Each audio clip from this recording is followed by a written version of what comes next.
का पाठ आप लोग का बताने जा रहे होगा और ये इस वीडियो में आप लोग देखिएगा कि संपूर्ण व्याख्या मिलेगा। चैप्टर के नाम है नीति श्लोकावली। इस चैप्टर से आप लोग का 2 सवाल आप लोग का क्रम दम कन्फर्म पूछा जाएगा। हुआ एक सवाल पूछाया कि नरक की द्वार कितना होता है, तो नरक के द्वार 3 होता है, काम क्रोध लोभ। दूसरा सवाल पूछा जाएगा कि नीति श्लोका पाठ के आधार पर पंडित किसे कहते हैं, या नीति श्लोका पाठ के आधार पर मूर्ख किसे कहा जाता है। ये आप लोग का 2 नंबर के लिए सवाल इंपोर्टेंट है। वह पूछेगा कि आज आप समझ लीजिए कि नीति श्लोका पाठ के आधार पर मूर्ख किसे कहते हैं और नीति श्लोका पाठ के आधार पर पंडित किसे कहा जाता है। एग्जाम के लिए बहुत इंपोर्टेंट है। देखिए चैप्टर के नाम है नीति श्लोका पाठ और वह संस्कृत का जो पाठ है कितना हुआ 7 है। आप इसमें गौर कीजिएगा कि जो नीति श्लोका पाठ है, नीति जो श्लोका पाठ के वही गौर कीजिएगा। नीति जो श्लोका पाठ की रचयिता जगह कहते हैं रचयिता, तो बोलना हुआ विदुर नीति, विदुर नीति है, विदुर नीति हुआ। नीति श्लोका पाठ के लेखक कौन है, तो विदुर नीति। रचयिता हुआ पूछेगा नीति श्लोका पाठ की रचयिता कौन है, तो विदुर नीति। और लिया गया कहां से हुआ, तो लिया गया महाभारत से। कहां से लिया गया है, महाभारत से लिया गया है। नीति जो श्लोका पाठ है तो कहां से लिया गया हुआ, महाभारत से लिया गया है। याद करना नीति श्लोका पाठ के रचयिता के नाम है वह विदुर नीति, लिया गया कहां, महाभारत से। और कितने अंश विशेष से लिया गया, तो अंश विशेष से पूछा जाएगा कि कितने रुपए से, तो याद करना हुआ कि 33 से 40 रुपए के अंश विशेष से लिया गया। कितना से लिया, 33 से 40 रुपया। याद करना हुआ कि नीति श्लोका पाठ के रचयिता कौन है, तो विदुर नीति। और ये कहां से लेगा, तो महाभारत से। कितना अंश विशेष के रुपया से लिया गया हुआ, तो 33 से क्या रुपया हुआ, 40 रुपया। 33 से पूछा जाएगा कि नीति श्लोका जो पाठ है कितना अंश रुपया से लिया गया, तो बोलिएगा 33 से 40 रुपया। और इसका लेखक कौन हुआ, विदुर नीति, वह महाभारत से लिया गया। जगह कहते हैं अंश विशेष से, जो 33 से रुपया से लिया गया 40 रुपया। तो पहला आप लोग का एग्जाम में सवाल पूछा जाएगा कि नीति श्लोका पाठ के रचयिता कौन है, तो बोलिएगा विदुर नीति। और वह कौन अंश विशेष से ले के रुपया से लिया, 33 से 40 रुपया। और कहां से लेगा वह, तो महाभारत से। और इसमें एक मंत्री आते हुआ धृतराष्ट्र, याद करना हुआ धृतराष्ट्र, याद करना हुआ। मंत्री के नाम है, मंत्री के नाम हुआ याद करना धृतराष्ट्र। इसमें मंत्री के नाम है धृतराष्ट्र। तो याद करना हुआ कि नीति श्लोका पाठ के रचयिता है विदुर नीति, ये लिया गया महाभारत से लिया गया है। और अंश विशेष से 33 से क्या लिया गया, 40 रुपया से लिया गया। और इसमें मंत्री के नाम है धृतराष्ट्र नाम है वो। आप गौर कीजिएगा, देखिए समझिए।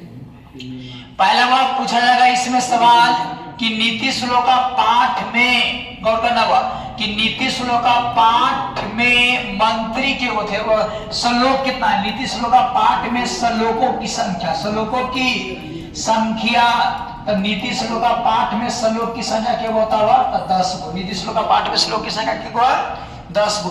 नीति श्लोका पाठ में श्लोक की संख्या क्या होता है, 10 गो। और इसमें पहला श्लोक हुआ, गौर कीजिएगा, इसमें जो पहला श्लोक दिया गया है और बहुत अच्छा श्लोक होगा। इस चैप्टर से 2 गो आप लोग का 2 नंबर के सवाल पूछा जाएगा। हुआ ध्यान देना होगा कि इसमें करना क्या हुआ, देखिए समझिए।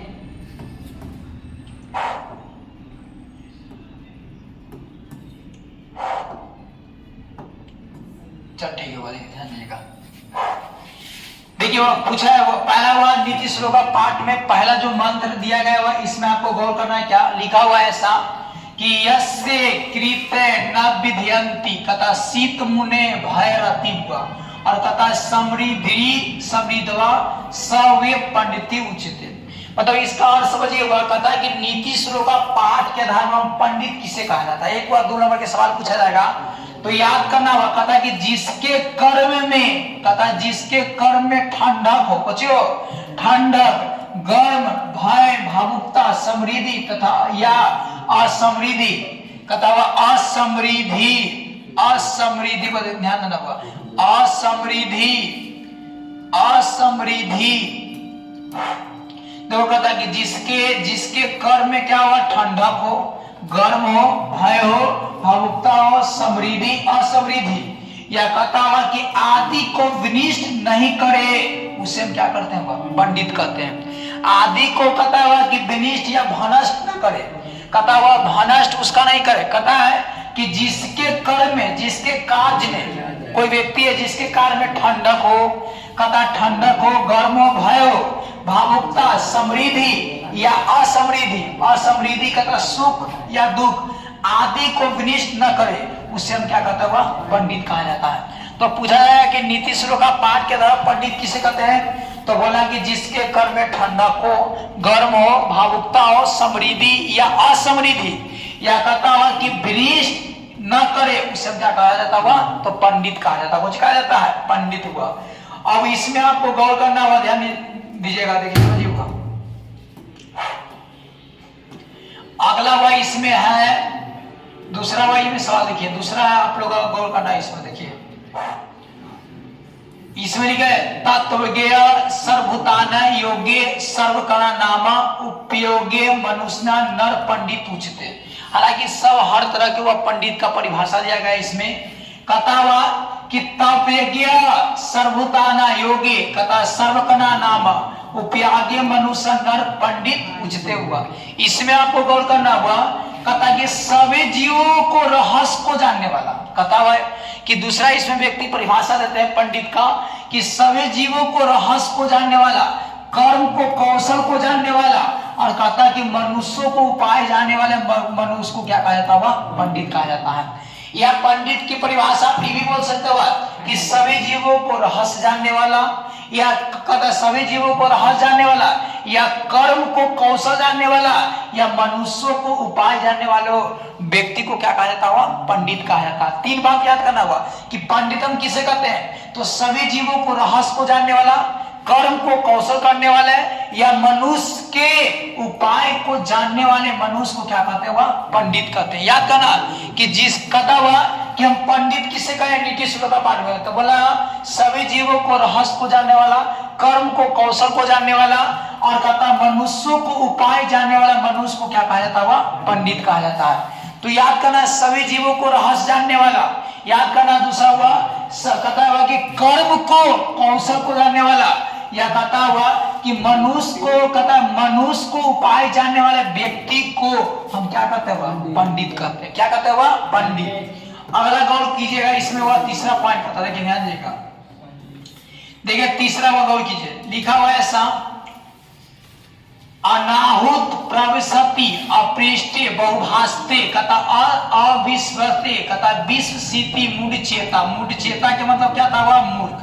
ये भी एग्जाम में सवाल पूछ चुका है कि मूढ़ चेता या मूर्ख किसे कहते हैं? तो देखो मूढ़ चेता या मूर्ख आप लोग गौर कीजिएगा कि मूर्ख देखो कहता है कि मूर्ख हम कहेंगे किसे?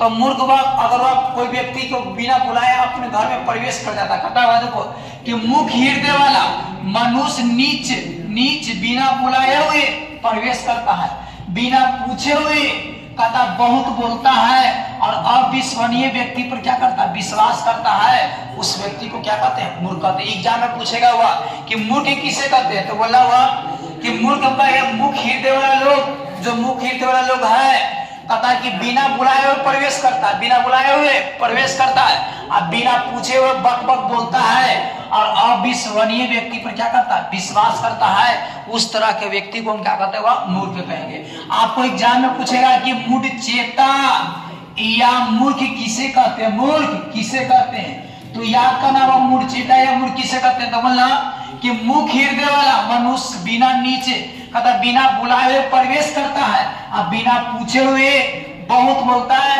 और अविश्वसनीय व्यक्ति पर क्या करता है? विश्वास करता है, उस व्यक्ति को हम क्या कहते हैं? मूर्ख कहते हैं। दूसरा सवाल याद करना हुआ कि अगर वह पहला पूछेगा कि नीति श्लोक का पाठ के आधार पंडित किसे कहते हैं, तो आप इसका वह दो तरह से परिभाषा बोल सकते हैं कि बोलेंगे नीति श्लोक का पाठ के आधार पंडित उस व्यक्ति को कहा जाता है जो कहता है कि मनुष्य को उपाय जानने वाले व्यक्ति को, कर्म को कौशल जानने वाले व्यक्ति को हम क्या कहते हैं? वह पंडित कहते हैं। या जिसके ठंडा, गर्म, भय, भावुकता, या कहता समृद्धि असमृद्धि को विनिष्ट नहीं करता है, उस तरह के व्यक्ति को हम क्या कहते हैं? वह पंडित कहते हैं। और मूर्ख किसे कहते हैं? बोला कि नीति श्लोक का पाठ के आधार पर उस व्यक्ति को मूर्ख कहा जाता है जो बिना बुलाए हुआ प्रवेश करता है, बिना बोले हुए बक बक करते रहता है, बिना पूछे हुए बक बक करता है। उस तरह के हम व्यक्ति को क्या कहते हैं, वह मूर्ख कहते हैं। और वह चौथा आप गौर कीजिएगा, दूगो आप लोग एग्जाम के लिए सवाल का इंपॉर्टेंट है, ध्यान दीजिए। इस सवाल क्या देखो, इसमें 4 नंबर आप लोग का श्लोक है, चौथा नंबर श्लोक समझिए इसमें क्या कहता है।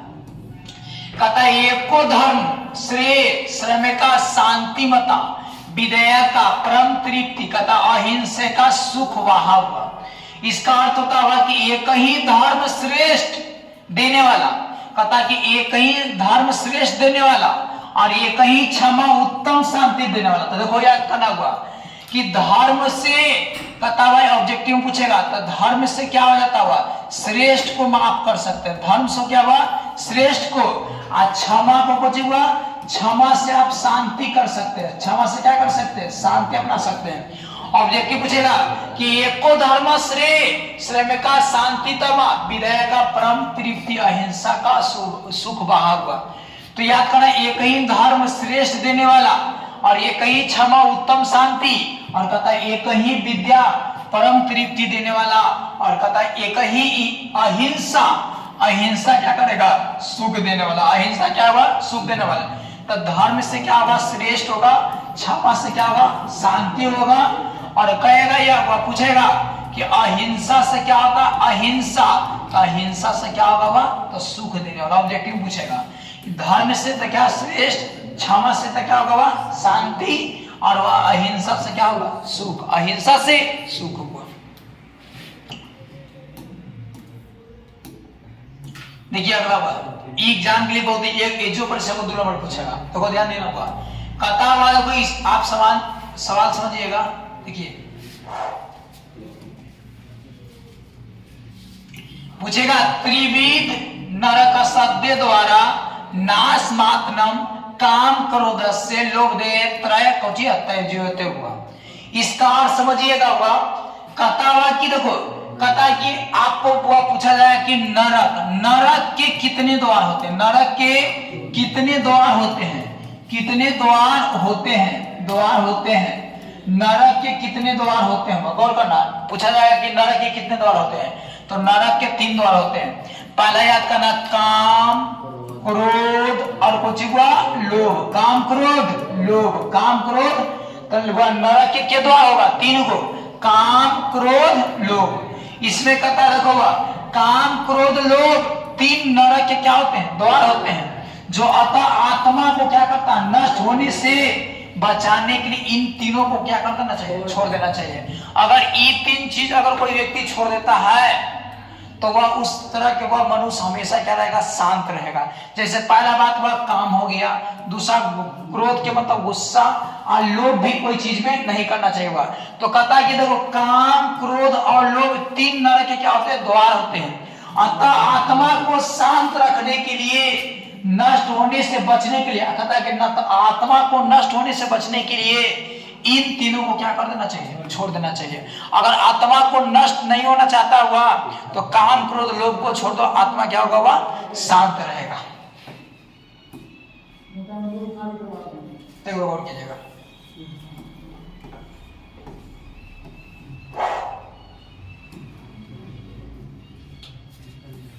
देखो कहता सदा दोषा पुरुष में हाथवा, कहता भूति मिच्छता निंद्रा तंद्रा भय क्रोध आलस को कहता हुआ दीर्घ सूत्रता, दीर्घ को जीवा सूत्रता। तो गौर करना हुआ कि सदा दोषता एलेका दोष तथा सदा दोषता दोषा पुरुष ने हात्या तथा भृति मिच्छता निंद्रा तंद्रा भय क्रोध आलस दीर्घ सूत्रता। तो कहता हुआ कि अगर कोई व्यक्ति याद करना कि ऐश्वर्य चाहने वाले व्यक्ति को, ऐश्वर्य चाहने वाले व्यक्ति को, ऐश्वर्य चाहने वाले व्यक्ति को 6 दोष को त्याग देना चाहिए। क्या दोष को हुआ, 6 दोष को त्याग देना चाहिए हुआ। वह याद करना ऐश्वर्य चाहने वाले व्यक्ति के कितना दोष त्याग देना चाहिए हुआ, 6 को। याद करना ऐश्वर्य चाहने वाले व्यक्ति को कितने दोष को त्याग देना चाहिए, 6 को। पहला दोष याद करना हुआ को जी, पहला वह कहता कि ऐश्वर्य चाहने वाले व्यक्ति को निंद्रा, मतलब निंद्रा हो गया, ये दोष त्याग देना चाहिए। दूसरा कहते तंद्रा, कुछ हुआ तंद्रा, तीसरा कहते हुआ भय, और चौथा क्या होता हुआ क्रोध होता है, चौथा क्रोध, और पांचवा कुछ हुआ आलस, और छठा कुछ दीर्घ सूत्रता, दीर्घ कुछ हुआ सूत्रता। तो याद करना हुआ अगर कोई व्यक्ति हुआ चाहता कुछ हुआ कुछ मतलब कि ऐश्वर्य चाहने वाले व्यक्ति को 6 दोष को त्याग देना चाहिए।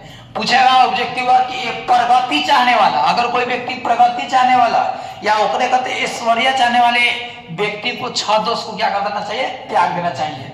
तो वह पहला त्याग देना चाहिए निंद्रा, नींद को हटा देना चाहिए, तंद्रा हो गया भय, कहता हुआ क्रोध, आलस और दीर्घ सूत्रता को अगर कोई व्यक्ति त्याग देता है तो वह व्यक्ति क्या होगा, प्रगति पर जाएगा। तब पूछेगा अगर प्रगति या ऐश्वर्य चाहने वाले व्यक्ति को कितने दोष को त्याग करना चाहिए, तो 6 को। तो पहला दोष को याद करना हुआ होता हुआ निंद्रा, तंद्रा, भय, क्रोध, आलस और कुछ होता है दीर्घ सूत्रता हुआ। अब इसमें गौर कीजिएगा, अगला हुआ सवाल देखिए, समझिए 7 नंबर समझिएगा। देखिए लिखा हुआ सत्येन रचते धर्म विद्या योगने रचते मृज्या रचते रूप कुल प्रीत। देखो एक सवाल 3 को ऑब्जेक्टिव का कहता है कि देखो धर्म की रक्षा के कैसे होगा, ऑब्जेक्टिव पूछेगा धर्म की रक्षा, धर्म की रक्षा हुआ तो क्या होगा, तो सत्य से धर्म की रक्षा होगा। दूसरा याद करना विद्या की रक्षा, विद्या की रक्षा, तो विद्या की रक्षा के कैसे होगा, तो योग से, के कैसे होगा, योग से। तीसरा याद करना हुआ रूप की रक्षा, रूप की रक्षा, तो एक कहते हुआ कुछ उबटन भी बोलते हैं, उबटन, उबटन या कुछ हुआ रूप की रक्षा होगा स्वच्छता से, कुछ से रूप की रक्षा होगा उबटन या स्वच्छता से। तो याद करना कि धर्म की रक्षा होगा सत्य से होगा, विद्या की रक्षा होगा योग से होगा, और रूप की रक्षा के कैसे होगा, उपटन, उपटन से होगा हुआ। तो कहता धर्म की रक्षा के कैसे, सत्य से, विद्या की रक्षा योग से, विद्या की रक्षा योग, अगर योग करेंगे हुआ तो विद्या की रक्षा होगा, रूप की रक्षा तो उपटन या कुछ कहते हैं स्वच्छता से, और वह कहता है कुल की रक्षा, अगला वह कुल की रक्षा, जगह खानदान कहते हैं, कुल की रक्षा तो होगा वह वृत्ति से, कुल की रक्षा ऑब्जेक्टिव के लिए इंपॉर्टेंट हुआ, पूछा जाएगा कि कुल की रक्षा होता है तो वृत्ति से, रूप की रक्षा होता है तो उपटन से, विद्या की रक्षा योग से, और धर्म की रक्षा कुछ से हुआ सत्य से। तो याद करना धर्म की रक्षा सत्य से, विद्या की रक्षा योग से, रूप की रक्षा उपटन से, और कुल की रक्षा कुछ होगा वृत्ति से हुआ। अगला गौर कीजिएगा, ध्यान दीजिएगा, देखिए 8 नंबर समझ हुआ कथा सुलभा पुरुष राजनन सत्य प्रियवादी अप्रिय से एवं कथा कोई व्यक्ति व वक्ता श्रोता च दुलुल, ये याद करना हुआ क्या है, हे राजन कथा हुआ कि हे राजन कथा प्रिय बोलने वाले और कथा आसानी से मिल जाते हैं। अगर कोई व्यक्ति अच्छा बोलता है तो आपको आसानी से मिल जाएगा, प्रिय बोलने वाले व्यक्ति आसानी से मिल जाएगा कहता, लेकिन अप्रिय बोलने वाला व्यक्ति कैसे होता है, हितकारी होता है बोलने वाला, और सुनने वाला कैसे होता है, दुर्लभ होता है। जो वह खराब व्यक्ति बोलेगा ना तो, लेकिन अप्रिय बोलने वाले व्यक्ति हितकारी होता है, और बोलने वाला और सुनने वाला कैसा व्यक्ति होता है, दुर्लभ, वो भी क्या होता है, खराब होता है। तो कहता है हे राजन सदा प्रिय बोलने वाले व्यक्ति कहाँ मिल जाएगा, आसानी से मिल जाएगा सभी जगह, बाकी अप्रिय बोलने वाला व्यक्ति कैसा होता है, हितकारी, और उस सुनने वाला व्यक्ति कैसा होता है, तो दुर्लभ होता है। अगला 9 नंबर का सवाल देखिए, अगला हुआ दोहा प्रभा श्लोक है, इसमें देखिए इसमें दिया गया हुआ ऐसा कि पूजनया महाभागा पुरुषया करगृह दीप्त स्त्री श्रियो कथा श्री गृहस्थो दक्षता विशेषता हुआ। तो कथा हुआ इसमें गौर कीजिएगा क्या है, कथा की घर की लक्ष्मी कौन होता, घर की लक्ष्मी, कथा घर की लक्ष्मी, घर की ज्योति, घर की लक्ष्मी, घर की ज्योति या पवित्रता सौभाग्य कौन होता हुआ, स्त्री होता है।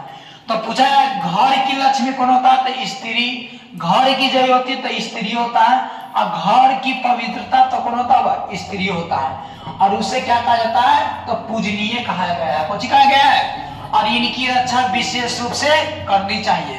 तो याद करना घर की लक्ष्मी या घर की जयोति या पवित्र या सौभाग्यवती तो कौन होगा स्त्री, और इन्हें क्या करना चाहिए, पूजनीय, और इनकी रक्षा विशेष रूप से करनी चाहिए हुआ।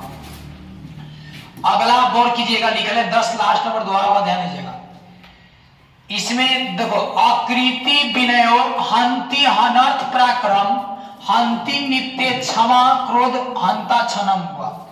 इसमें निकल है कि विनय अपयश को नष्ट करता है। ऑब्जेक्टिव याद करना कि विनय के कारण नष्ट करेगा वह, तो विनय नष्ट करेगा अपयश को। विनय के कारण नष्ट करता है अपयश को, विनय नष्ट करेगा अपयश को, विनय नष्ट क्या करेगा अपयश को। आप पराक्रम याद करना हुआ, पराक्रम करेगा तो अनर्थ को नष्ट करता है, कैसे व्यक्ति को, अनर्थ को। तो विनय के कारण नष्ट करेगा अपयश, ऑब्जेक्टिवली इंपॉर्टेंट हुआ, विनय के कारण नष्ट करेगा अपयश को, पराक्रम के करा अनर्थ। और याद करना क्षमा, तो क्षमा के करा वह नष्ट करेगा, तो क्षमा करेगा तो गुस्सा को आप नष्ट कर सकते हैं हुआ। कोई अगर कोई गलती कर देगा क्षमा मांग लेना तो वैसे क्या होगा, क्षमा से आप वो क्रोध मतलब गुस्सा को आप वह नष्ट करता है। और सदाचरण तथा सदाचरण ऑब्जेक्टिव तो वह एकार अच्छा होगा, क्या हुआ, कुल क्षण को। तो याद करना देखो, विनय के कारण नष्ट करेगा अपयश को, पराक्रम तो अनर्थ को, क्षमा के का हुआ तो क्रोध, और सदाचरण तो कुछ हुआ ये वो आप लोग ये चैप्टर सब ऑब्जेक्टिव में छूटेगा। सदाचरण तो कुल लक्षण, क्षमा तो क्रोध को, पराक्रम तो अनर्थ को, और विनय के का हुआ अपयश को। क्या नष्ट करेगा अपयश को। ये चैप्टर समाप्त